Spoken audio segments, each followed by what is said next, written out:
Craig where there's not a single hair on his body, like one of those hairless cats. Hello and welcome to Barbaric Talk Episode 3. Today we are talking about top 10 90s action movies. Now I know there's a lot of top 10s out there, but they can all chortle my scrotal.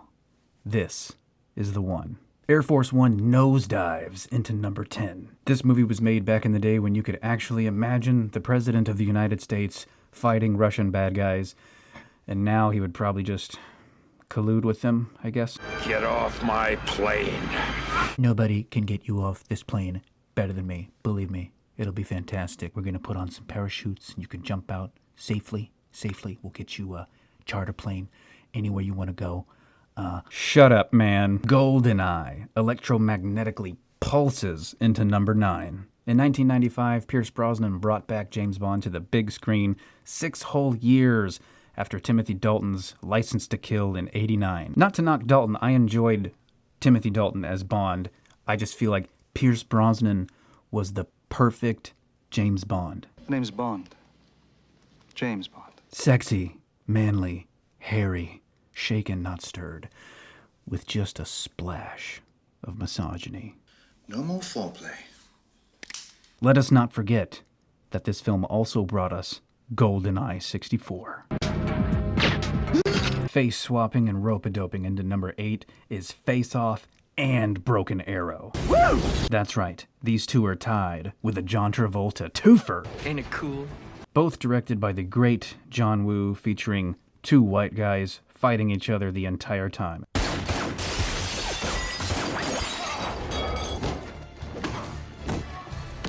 And what's at stake? America. Jam-packed with some of my all-time favorite one-liners. I say, goddamn, what a rush! Sprinkle a little Nick Cage here. A little Christian Slater there. Hi. One time when my wife and I lived in LA, we saw Christian Slater dodge one of those really annoying survey takers outside of a Whole Foods. Sorry, I can't, no. True story. I have the need for speed, bitch. Heading in above 50 miles per hour into number 7, we have Keanu Reeves and Dennis Hopper squaring off in Die Hard on a bus, and then on a train. Also starring the foxy American sweetheart Sandra Bullock. She makes any movie better. This is much better. And of course we cannot ignore the comic relief of Jeff Daniels. Exploding into number 6, we have Demolition Man. Our 1990s action movie list cannot be complete without the extremely veiny Sylvester Stallone. Frozen in a cryo prison for a crime he did not commit, and then unfrozen in a pussy-whipped-ass future to kick ass on the villain who set him up. Simon Phoenix, the villain, played by motherfucking Wesley Snipes, one of the greatest action movie villains, who was also frozen and then unfrozen. Now that I think about it, they probably should have just called this movie Frozen. Do you wanna blow some shit up? Sylvester Stallone and, oh shit, Sandy Bullock twofer. Great. Team up to kick ass on Wesley Snipes, and of course, have some weird virtual reality sex. Getting so pitted in the barrel. At number 5, we have Point Break. Keanu Reeves twofer. Definitely. The original Fast and the Furious, except with surfboards instead of cars. Directed by the Academy Award-winning Catherine Kick-Ass Bigelow. Keanu Reeves, the thrill-seeking FBI agent, and Patrick Swayze, the thrill-seeking bank robber.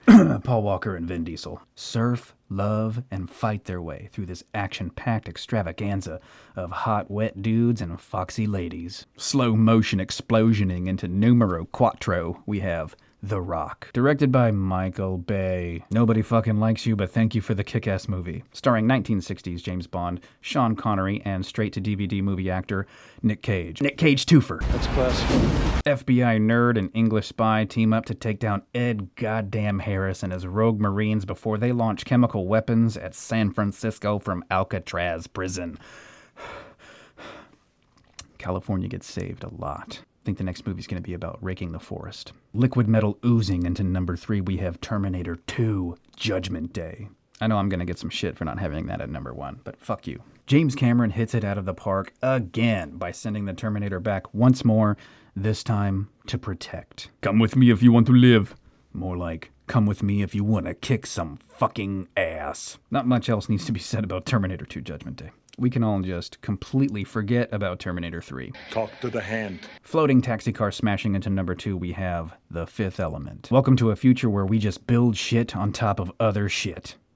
Sounds like now. Bilbo Baggins and President Debo are sure about one thing, that a giant ancient fireball is headed towards Earth. The only thing that can stop the destruction of Earth is the ultimate weapon, the Fifth Element, played by Mila Jovovich, and a cab driver, played by Bruce Willis. Let's not forget about Gary Oldman, Chris Tucker, Luke Perry, that dude you've seen in every 90s action movie, and that guy from fucking Massive Attack. That's me. All packed perfectly into one piece of unique cinema by filmmaker Luc Besson. Somersaulting, monster trucking, and ice cream cone stabbing into number 1, we have the most underrated action movie of all time, The Last Action Hero. Did you really think there wasn't going to be an Arnold twofer? A kid in shitty New York City gets a magic movie ticket and then gets stuck in his favorite action hero's movie. The film nostalgically sums up classic action movies, and it breaks the fourth wall like we have never seen before in this time period. It is the perfect blend of action, comedy, and drama, and Arnold actually has a solid performance in this film. I do? Co-written by Shane Black, one of the greatest action movie writers, and oh yeah, Hawkins from the movie Predator. Directed by John McTiernan, the director of Die Hard, The Hunt for Red October, and oh yeah, Predator. So that's my top 10. If you don't like it, you can get out. How was it? We're going to give Jean-Claude Van Damme an honorable mention because he did have a lot of great action movies in the 1990s. However, they just simply weren't good enough to make my top 10. I hope you enjoyed this episode of Barbaric Talk. Please like, subscribe, comment, share. Let me know what you want to talk about. Let me know what you think of the top 10. What's your favorite 1990s action movies? I could talk action movies all fucking day. Tune in next week on Monday for your morning shittertainment. I'm Barbaric Jared. This has been Barbaric Talk. Thank you. Be well. Be fucked. John, 1, 9, 1.